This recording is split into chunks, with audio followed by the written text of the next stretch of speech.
Okay, so you want to own a gas station. You drive past one every single day. The prices are up on that big bright sign. Cars are lined up at the pumps, hundreds of gallons flowing every hour. You do the math in your head. At $3 a gallon with 10 pumps going, this place must be printing money, you think.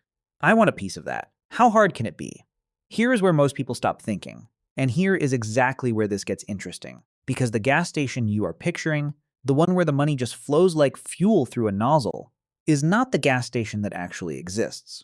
The real business is stranger, more complicated, and far more fragile than anything you imagine standing at the pump. And the biggest twist? The fuel you are buying is almost an afterthought to the people who own the place. Let's start from the very beginning. Before you spend a dollar, you need to understand one thing. Not all gas station owners own the same thing. Walk into any gas station in America, and you might be looking at 5 completely different business arrangements. And which one you are standing in determines everything about how much money the owner makes. The first type is the fully independent owner. This person owns the land, the building, the pumps, the underground fuel tanks, and the convenience store. Everything. They buy fuel from whoever they want and keep every dollar of profit after expenses. Maximum control. Maximum risk. The second type is the franchise operator. Think of the big branded names: Shell, BP, ExxonMobil, Chevron. A franchise owner pays to use that brand name, which means paying an upfront fee that can run anywhere from $30,000 to $50,000, plus ongoing royalties on sales every single month. In exchange, they get the brand recognition, the national marketing, and a guaranteed fuel supply, but they also get strict rules about how everything looks and operates. The third type is the company-owned, company-operated station.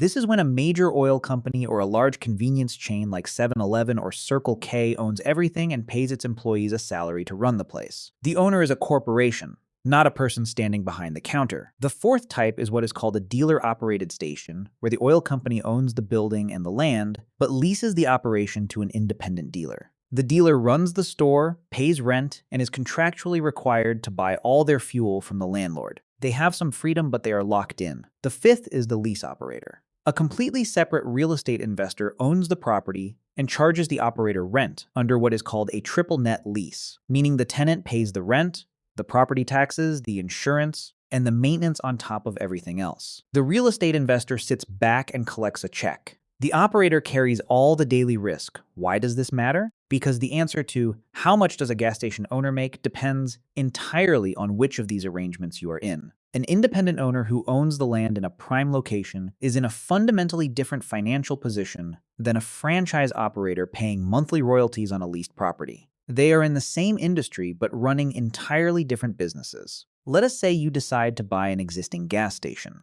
You think you are buying pumps and a cash register. You are not. You are buying the land underneath the canopy. You are buying the building that houses the store.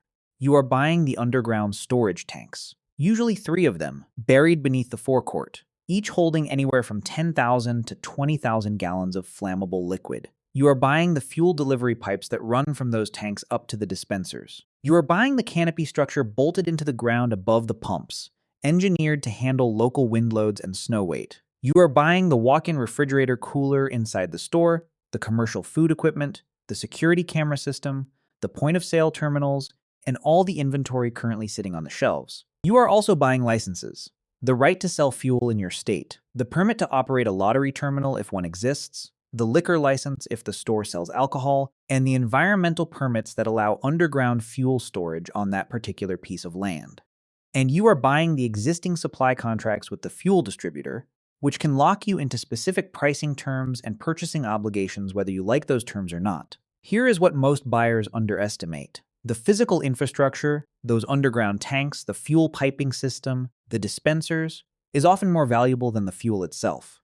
Installing that equipment from scratch costs hundreds of thousands of dollars and requires months of permitting. The barrier to entry is not just money. It is time, engineering, and government approval. Buying an existing station sidesteps all of that, which is why existing stations sell for between $500,000 and $25 million, depending on location, size, volume, and what comes with the deal.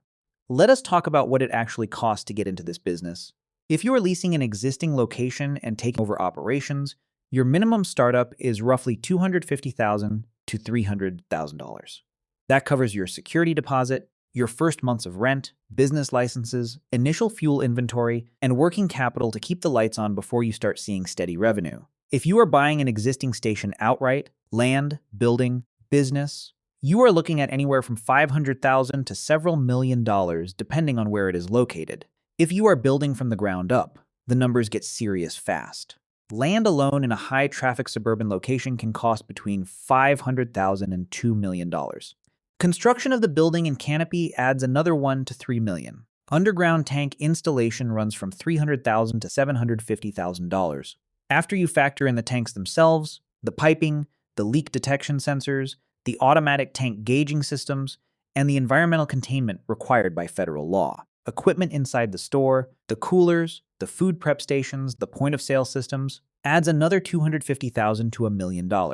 Environmental permits and compliance documentation can add another $100,000 to $400,000 before you pump a single gallon. Total? A new ground-up station with a modern convenience store typically costs $2 million to $5 million to build, and banks know this. They scrutinize these deals closely, requiring independent feasibility studies and proof that the local market can support the volume you are projecting. They look at your debt service coverage, essentially, whether the business will generate enough cash flow to pay back the loan with room to spare. Many first-time buyers find that getting financing approved is harder than finding the right location. Now let us follow the fuel before it arrives at your station, because understanding the supply chain tells you a lot about why the margins are so thin. It starts at an oil field. Crude oil is pumped out of the ground and transported by pipeline or tanker ship to a refinery. At the refinery, it goes through a process that converts raw crude into finished products, regular unleaded gasoline, premium gasoline, diesel fuel. Those finished products then travel through pipelines to regional storage terminals, which the industry simply calls the rack. At the rack, your fuel is loaded onto a tanker truck, the big 18-wheeler you see pulling into stations at night, which carries roughly 8,000 to 10,000 gallons per delivery to your underground tanks. That whole journey has costs at every step. Crude oil pricing, refining overhead, pipeline tariffs, tanker labor costs, and fuel. All of it lands on your doorstep before you sell a single gallon. How you buy that fuel depends on whether you are a branded or unbranded operator. A branded dealer, one who operates under a major oil company's name, buys fuel at what is called the dealer tank wagon price, set by the refiner or distributor. The branded price includes a premium for the national marketing support, the proprietary additive packages in the fuel, and guaranteed supply priority if there is a regional shortage. In exchange, you are locked into buying exclusively from that supplier, often for 10 to 15 years. An unbranded dealer buys fuel on the open market at the rack price, which is publicly reported every day by pricing agencies and tends to be lower than the branded price. The trade-off is volatility. Rack prices swing with global oil markets. And during a regional refinery outage or supply disruption, unbranded dealers are the first to lose access to fuel. The branded dealers supplied first. Neither arrangement is obviously better. One trades flexibility for stability. The other trades stability for a slightly lower cost. Here is the part that surprises almost everyone. When the pump reads $3.11 per gallon, you might assume a healthy chunk of that flows to the station owner. It does not start with crude oil. At current prices, crude represents roughly 60% of what you are paying at the pump. That is about $1.86 out of every $3.11 gallon that goes straight to the oil market before anyone even touches it. Refining and processing adds about 9%, roughly 28 cents a gallon. Then come the taxes. The federal government charges a flat 18.4 cents per gallon on gasoline, no matter what the price is. On top of that, every state adds its own tax. California charges 89.3 cents per gallon in combined state taxes. Illinois is close behind at 84.8 cents. Even lower tax states like Texas charge around 40 cents. The average American pays somewhere between 50 and 60 cents per gallon in combined state and federal taxes. That money goes directly to government, not to the station owner. Distribution and freight adds another 11%, roughly 34 cents per gallon, to cover the pipelines, terminals, and truck deliveries. Then come credit card fees. Every time a customer swipes a card, and about 85% of fuel purchases are made with plastic, the payment network charges the station owner a percentage of the gross sale, typically between 1.5 and 3.5%. At $3.11 per gallon, that works out to about 8 cents per gallon going straight to Visa or MasterCard or the bank that issued the card. Add all that up and what is left, what the station actually keeps before paying any of its own operating costs, averages around 30 to 35 cents per gallon in gross margin. According to data from the Oil Price Information Service published in January of 2025, the national average fuel gross margin was 35.7 cents per gallon. And after paying for labor, electricity, maintenance, and everything else, the net profit on fuel is closer to 10 to 15 cents per gallon. Sell 100,000 gallons a month, and you make $10,000 to $15,000 in net fuel profit. Before the loan payment, before property taxes, before anything. Meanwhile, the bank that issued the card the customer used to buy, that fuel earns more per gallon in swipe fees than the station owner earns in actual profit. That is not an exaggeration. It is the math. There is a reason gas station owners are obsessed with what their competitors charge. Research consistently shows that a difference of as little as 3 to 5 cents per gallon is enough to divert the majority of price-sensitive drivers to a competing station. Fuel is one of the most price-transparent products in retail. You can read the competitor's price from your car 2 seconds before you decide whether to turn in, so when one station drops its price to pull traffic, the stations nearby have to respond. Margins shrink across the whole corridor. Nobody wants to be the station charging more, so everybody charges less. This dynamic, called a price war, is common in markets where 2 or 3 stations sit within half a mile of each other. Economists have documented an interesting pattern in fuel pricing called rockets and feathers. When wholesale prices go up, retail prices rise fast, like a rocket. When wholesale prices fall, retail prices drop slowly, like a feather drifting down. Station owners push prices up immediately when costs rise because they cannot afford to absorb the loss. But they hold prices higher for longer when costs fall, because they are trying to recoup the margins they lost during the previous spike. This is rational, not malicious. It is what thin-margin businesses do to survive. Now, here is the part that changes everything. Fuel gets customers to your property. The store is where you actually make money. According to National Association of Convenience Stores data, fuel sales made up 67.3% of total convenience store revenue in 2023. But that same fuel contributed only 38.6% of total gross profit. The inside store, coffee, snacks, drinks, food, lottery tickets, made up 35% of revenue but generated 61.2% of total gross profit. Think about what that means. More than 6 out of every $10 of profit at the average American gas station comes from inside the building, not from the pumps. The reason is margins. Fuel gross margin runs around 11%. Inside store gross margin runs between 30 and 50% depending on the category. A can of soda costs the station owner roughly 40 cents and sells for $2. That is a margin of over 75%. A bag of chips that costs 25 cents wholesale retails for $1.50. Cigarettes carry thin margins because the manufacturers control the pricing, but they drive enormous foot traffic from regular buyers who come in multiple times a week. And then there is tobacco's replacement, energy drinks, premium coffee, and prepared food. Let us get very specific about something. A cup of brewed coffee costs the station owner roughly 23 cents in beans, the cup, and the lid. It sells for between $3 and $5 depending on size and the market. That is a gross margin of over 90%. Even after factoring in the cost of the machine, electricity, and the occasional spilled pot, the net margin on coffee is around 40%. Now compare that to a standard vehicle fill-up. 12 gallons of fuel, at a retail price of $3.11, totals $37.32 in revenue. The gross pool margin, the station's cut before operating costs, is about 30 cents per gallon, so roughly $3.60 on the whole transaction. The credit card swipe fee on that transaction takes back about 82 cents. Operating expenses eat more. The net to the station owner on that entire fill-up is somewhere around 40 to 60 cents. A single cup of coffee generates more bottom-line profit than pumping 12 gallons of gasoline. This is why chains like Wawa, Sheetz, and Casey's have spent the last 2 decades building serious food programs inside their stores. Casey's, based in Iowa, now operates one of the largest pizza chains in the United States by store count inside its gas stations. Wawa has built a cult following around its made-to-order hoagies. These companies understood early that the food is the business. The fuel is the advertisement. Smart operators do not stop at the coffee machine. The automatic car wash is one of the highest margin additions a station can make. A tunnel wash with automated equipment runs with minimal labor, and the gross profit margin regularly exceeds 50%. Membership programs, where customers pay a fixed monthly fee for unlimited washes, have transformed the economics of car wash operations, creating predictable recurring revenue on top of walk-in traffic. ATM machines installed inside the store earn the operator a commission on every transaction, typically between $1 and $2 per withdrawal. This requires no labor, no inventory, and minimal maintenance. State lottery terminals, in states where convenience stores are licensed to sell tickets, generate steady foot traffic from regular players, and the station earns a commission on every ticket sold, typically 5 to 6%. When a station sells a winning ticket for a major jackpot, the resulting local media attention drives a documented spike in ticket sales at that location for weeks afterward. Modern stations are also adding electric vehicle charging stations. A Level 2 commercial charger costs around $3,500 in hardware, plus another $2,500 for installation.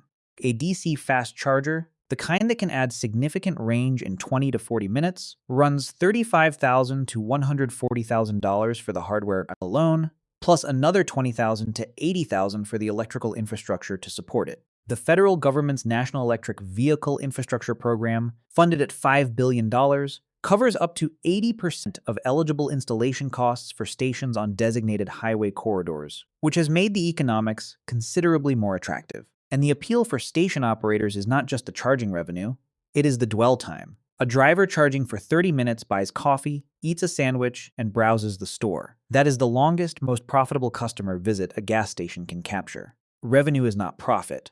And in this business, the gap between those two numbers is enormous. Labor is the biggest line item. A 24-hour station needs multiple employees per shift, 7 days a week, 52 weeks a year. The average convenience store employs roughly 20 people, and the industry average wage has been rising steadily. Payroll, including all the taxes, benefits, and overtime, is typically the largest single operating expense. Utilities are significant and often overlooked. Those walk-in beer coolers run continuously, 24 hours a day.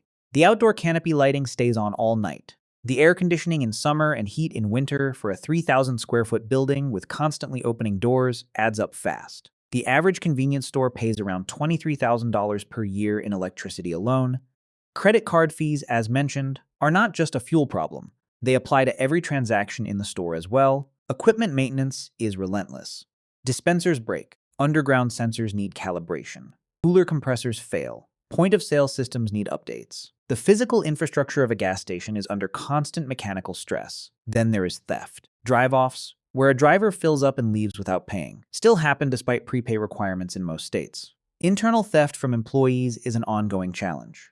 Card skimming devices, where criminals attach illegal readers to fuel dispensers to steal customer card data, have cost the industry hundreds of millions of dollars in fraud liability and equipment replacement costs. And insurance. A gas station carries general liability, property insurance, and something most businesses never need to think about: pollution liability insurance. Because if something goes wrong underground, the cleanup is your problem. This is the part of the gas station business that keeps owners up at night. Buried beneath every gas station are steel or fiberglass tanks holding thousands of gallons of gasoline. The EPA requires these tanks to be double-walled, a tank inside a tank, with sensors in the space between the walls to detect any leakage. They require automatic tank gauging systems that continuously monitor fuel levels for unexplained losses. They require vapor recovery systems on the dispensers to capture fumes. They require statistical software that cross-references daily sales and delivery volumes to flag any discrepancy that might indicate a slow leak. All of that compliance costs money. A basic leak detection system for a standard 3-tank station runs between $3,000 and $8,000. Upgrading older tanks with corrosion protection can cost $10,000 to $48,000. Installing new tanks from scratch runs into the hundreds of thousands. But the bigger risk is what happens if something leaks anyway. As of March 2026, the EPA has recorded over 583,000 confirmed releases from underground storage tank systems across the United States. More than 54,000 sites still need cleanup. The average cleanup cost per site is approximately $154,000, and that is the average. Contamination that reaches the groundwater, which is the drinking water source for nearly half of all Americans, can push that number into the millions. Groundwater remediation requires drilling monitoring wells, installing pump and treat systems, and conducting quarterly laboratory testing that can run for years. And here is the critical detail. When you buy a gas station, you are potentially buying the environmental liability that came with it. Contamination in the soil from a previous owner's leak becomes your responsibility once you own the property. Environmental assessments before purchase are not optional, they are essential. And even a clean assessment is not a guarantee. Some contamination is simply not detectable until a tank is dug up. The federal government maintains a trust fund for cleaning up leaking tanks when no responsible owner can be found, funded by a 1/10 cent tax on every gallon sold in America. But that fund's resources are nowhere near enough to address all 54,000 sites still waiting for cleanup. The liability does not disappear. It sits in the ground until someone pays to remove it. Strip away everything. The brand, the store, the coffee program, car wash, and the single most important factor in whether a gas station succeeds is where it sits on a map. A station on a high-traffic highway corridor with 10,000 cars passing per day operates in a fundamentally different business than one tucked into a quiet neighborhood street. Volume drives everything in this model. More cars passing means more drivers pulling in. More drivers pulling in means more fuel sold. More fuel sold means more people walking into the store. Professional developers look at 5 things when evaluating a site. The first is average daily traffic, the number of vehicles passing the location per day. State transportation departments publish this data publicly. A location on a primary arterial road carrying 30,000 to 50,000 vehicles per day is worth significantly more than one carrying 5,000. The second is access. How easy is it to get in and out? A physical concrete median down the center of the road that blocks left turns can cut your customer capture rate by half. Drivers do not make U-turns to fill up with gas. If they cannot enter and exit easily, they go to the next station. The third is corner orientation. Corner locations at signalized intersections where traffic stops. Give drivers time to notice the price board and make the turn decision. Mid-block locations on a 45-mile-per-hour road are harder to enter, less visible, and capture less traffic. The fourth is competition density. How many stations already exist within a 1 to 3 mile radius? In an oversaturated market, you are not just splitting customers, you are splitting profit margin as every operator drops prices to compete. The fifth is what surrounds the site. A station adjacent to a highway on-ramp, a large employer, a suburban residential neighborhood, or a cluster of fast food restaurants generates natural, consistent traffic from commuters and local customers. A station on an isolated commercial strip with no anchor traffic generators relies entirely on fuel price to pull customers in. Get location right, and almost everything else is manageable. Get it wrong, and no amount of operational excellence fixes the problem. Let us run through the numbers on a real, functioning station. Take a mid-sized suburban branded station. It pumps 100,000 gallons of fuel per month. Average retail price is $3.11 per gallon. Gross fuel revenue, $311,000. After paying the wholesale cost of fuel, the gross profit on fuel is $30,000. That is the 30-cent per gallon margin, times 100,000 gallons. The convenience store brings in $150,000 in monthly sales. At a gross margin of 35%, that produces $52,500 in gross profit. Add in a car wash and ATM commissions totaling $4,500. Total combined gross profit, $87,000 on $461,000 in total monthly revenue. Now the expenses. Staff wages for a 20-person team run about $18,500 per month. Credit card processing fees on 85% of transactions at a 2.2% average rate consume $8,619. Utilities run $6,200. Equipment maintenance and repairs add $3,800. Property insurance and pollution liability coverage costs $2,400. Local property and licensing taxes add $1,800. Inventory spoilage and theft rounded out at $1,200. Total operating expenses, $42,519. That leaves an operating profit of $44,481 before the loan payment and depreciation. Subtract $25,000 per month for the debt service on the property loan and $8,500 in depreciation on the tanks and equipment. Net operating income, $10,981 per month. That is on $461,000 in monthly gross revenue. Less than 3 cents of every dollar in sales flows to the bottom line. And here is the critical detail hidden in those numbers. If that store's inside gross profit of $52,500 simply disappeared, if the store were not there, the fuel gross profit of $30,000 alone would not cover the station's $42,500 in operating expenses. The station would lose $12,500 every single month just by pumping fuel. The store does not supplement the business. The store is the business. The top stations in America have figured something out that the struggling ones have not. The winners invest in food. Not the hot dog roller or the microwaved burrito, real food. Wawa operates a full made-to-order sandwich counter in every store. Sheetz has a digital ordering kiosk for customized meals. Casey's makes fresh pizza daily. These companies have accepted that they are in the restaurant business that happens to sell fuel, and they have built their stores accordingly. Prepared food margins run 50 to 60%. That changes the entire financial picture. The winners also invest in technology. Mobile apps that let customers start their fuel pump from their phone, order food while they are filling up, collect loyalty points, and receive location-specific promotions have transformed customer behavior. A driver who is linked into a loyalty app visits that station 3 to 4 times more per month than one who is not. And each additional visit is another opportunity for a high-margin inside transaction. The winners pick locations with room to expand. A station on a small lot is trapped. A station on a corner parcel with room to add a car wash bay, a larger store, or additional pump capacity can grow as the surrounding community grows. And the winners manage their break-even point obsessively. They know exactly how many gallons they need to pump per month and exactly how much inside sales they need to cover all fixed costs before they make a single dollar of profit. Every operational decision, staffing levels, store hours, product selection, is made through that lens. Here is where we land. A gas station with hundreds of cars flowing through every day and millions of dollars in annual revenue can produce a net income of somewhere between $100,000 and $500,000 per year for a well-run independent operator. The wide range reflects how dramatically location, the quality of the inside store, the ownership structure, and the operator's ability to manage costs can shift the outcome. In a good year, strong fuel volumes, stable wholesale prices, a well-run store, no equipment failures. A solid suburban station might clear $200,000 in net income on $3 to $4 million in revenue. In a bad year, a price war with a new competitor, a major equipment failure, a spike in wholesale costs that cannot be passed to consumers quickly enough, or a tank leak that triggers an environmental investigation, that same station can lose money or barely break even. The difference between a good year and a bad year can be $150,000 or more. That is the volatility you are buying when you buy a gas station.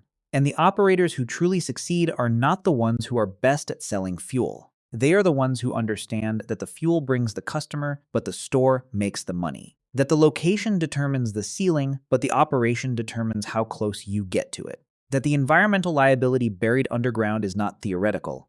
It's a real financial risk that needs to be priced into every acquisition. The next time you stop for fuel, look past the pump. Look at how big the coffee station is. Look at whether there is a car wash. Look at whether someone has installed electric vehicle chargers out front. Look at the store's layout, the quality of the prepared food, the length of the loyalty program sign. Because what you are actually standing inside is not a gas station. It is a retail business that uses $4 cups of coffee to pay the bills and $3 gallons of gas to fill the parking lot.